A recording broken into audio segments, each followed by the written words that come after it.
I hope my wife loses weight. Not for me, but for her. We've been together nearly 10 years and she's gained weight. I don't know how much, not a dangerous amount, but enough each year to make us worried as we head into our 30s. She's never, ever prioritized any sort of physical exercise. I am the opposite in that regard. We share so many other common interests and she's wonderful in so many ways. I just kind of thought she would eventually find a way to exercise that she enjoys, but here we are. Her doctor tells her year after year that some weight loss and exercise is recommended. We have hired a personal trainer. Spent a ton on gym memberships. Tried at-home meal plans. Tried having me meal prep all of our meals. Hired a licensed dietitian. Bought several pieces of at-home gym equipment. Helped her design workout routines. Found a therapist that specializes in disordered eating. And much, much more. I'm always her #1 fan and supporter when she comes to me asking for help. I never pressure her into this stuff. It starts with her coming to me and me diving in headfirst to help in whatever goal she has, only for it to fizzle out after a few weeks. And before the workout warriors flood this post with actually you lose weight in the kitchen, not on the treadmill, I know. So does she. The way I see it, if you're doing 30 to 60 minutes of cardio, yoga, spin classes or whatever 5+ times a week, eventually you're going to want to stop fueling your body with crappy food. The diet can be fixed, but the will and discipline to work out consistently needs to be there as well. Let me reiterate, I've told my wife on many occasions that she doesn't need to change her body for me and she knows that. The reason I want her to stick with it is to build some confidence in herself. She does not like her body and not being able to stick to a workout plan for almost a decade has taken a considerable toll on her self-image and self-esteem. I want her to find herself sexy like she deserves. I want to grow old with her and be the best versions of ourselves we can be as we age.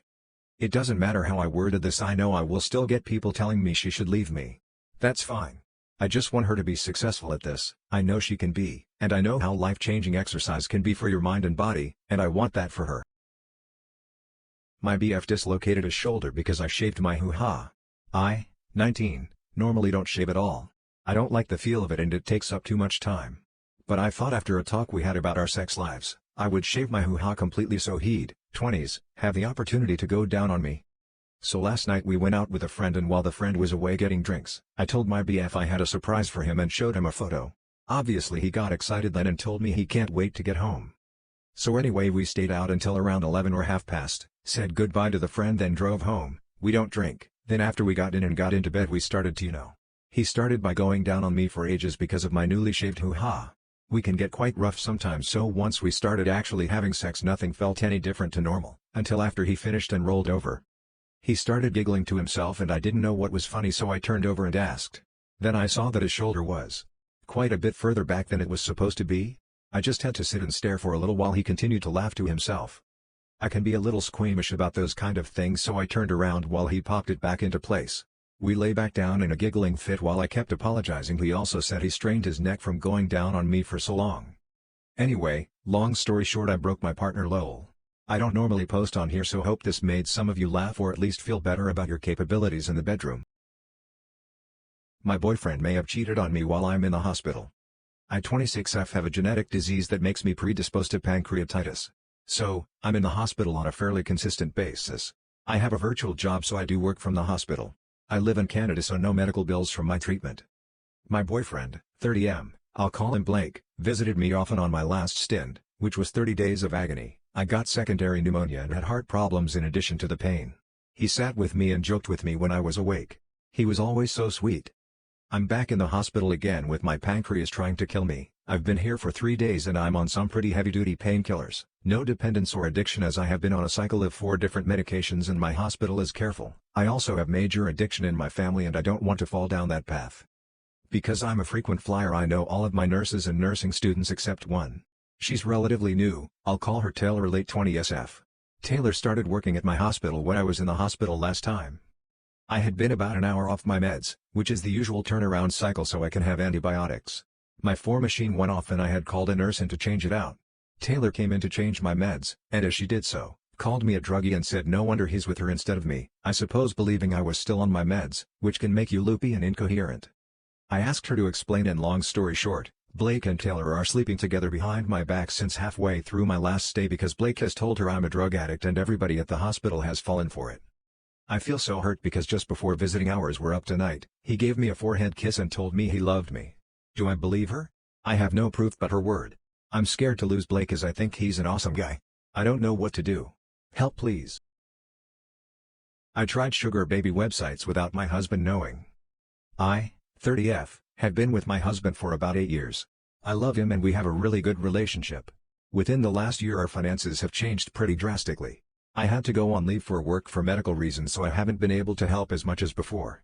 He makes about $10 less than me, so I hate talking about money with him because I know it stresses him out a lot. I was looking into all sorts of side gigs and I can't find anything in my area/remote work that wouldn't affect my work benefits. I was up late, too late, and desperate, so I made a profile with edited pictures, no nudity, and private. I said on the profile I'm not looking for any kind of FWB or NSA.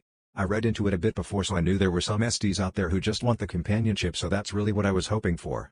I had my account 2 days and I talked to a potential SD online before talking on the phone.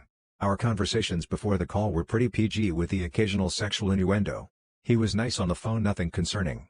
He talked to me about how he was divorced from his wife of 20 years and was looking for someone to meet up and travel with. When he was sharing with me, he told me about his ex-wife who has the same job as me. My job is not overly unique, but it's somewhat rare to hear about it compared to nurses, construction, etc. He talked about missing the warm body and company as he got used to it over the years. We pleasantly ended the conversation. I know he would like to talk again. Right after the call, I deleted everything. I felt gross for even considering it. I will not be telling my husband about any of this, and I'm never, ever going back to SB websites. I felt like I was listening to what could happen to me and my husband if we don't work on things together. I don't know what the chances of me speaking to a man like that, but it seemed too coincidental for me not to take the hint and get my shit together. Have to give my hand a good shake after all this was said and done. I'm so fucking ashamed and disgusted with myself. Moral of the story for me, being broke and stressed together is better than looking for some person to solve my problems. Not looking for anything from anyone, I just needed to get this out. My 23F boyfriend, 25M, choked me in bed last night, and I don't know what to do. My boyfriend, 25M, and I, 23F, have been together for 2 years. I think it's important to know that my boyfriend is almost a foot taller than me, works out regularly and weighs about 50 to 60 pounds more than I do. Our private life was fine until recently. About a month ago, my boyfriend and I were having the deed when he just started choking me. At first it was fine, but he kept squeezing my neck harder. I honestly thought he was going to kill me, and he didn't stop until I was hitting him. After that, he apologized profusely and promised to be more careful. He told me he got carried away, and he was so into it that he didn't notice he was hurting me. He didn't do it again until last night. We were having the deed at his place, and he was blasting music. Midway through it, he started choking me. I freaked out when he kept squeezing and I started crying. I tried to tell him to stop and he just pushed my head into his pillow. He kept going until he finished. After he was done, he realized I was crying and started apologizing. He kept apologizing and saying he didn't mean to hurt me. I left without saying anything. He bruised my neck this time, and I can't even look at myself in the mirror without crying. He's been blowing up my phone with apologies. He came to my place several times today, but I didn't have the strength to speak to him. I don't even know what to feel, or how to move on from this. He really scared me last night, and I don't think I've ever felt more weak and vulnerable.